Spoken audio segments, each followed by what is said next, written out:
tidakkah zakat fitrah itu kena ada akad bayar amil zakat, mohon pencerahan. Bagus.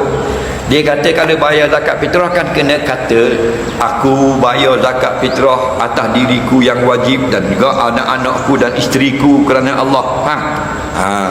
Waktu kami kata saya terimalah zakat fitrah daripada Tuhan hamba sebanyak ini. Salah tu. Yang sebetulnya tak wajib apa. Okey, tak wajib apa. Yang wajib niat. Kita nak bayar zakat fitrah, kita seorang 10 riyal, contoh bini kita seorang 10 riyal, anak seorang 10 riyal, 30 bawa piti.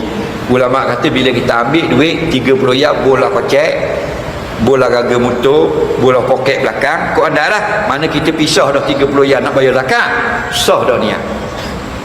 Duduk dalam poket belakang keluar libah, zakat 30 riyal, dalam hati belang bawa motor, inilah zakat fitrah yang wajib atas diriku dan orang-orang di bawah tanggunganku atau anak isteriku. Sah. Paling afdal kita niat masa kita nak bayar, masa ambil duit tu pegang nak Allah ke amil, paling afdal niat. Pegang inilah zakat fitrah yang wajib atasku dan anak isteriku. Itu paling afdal.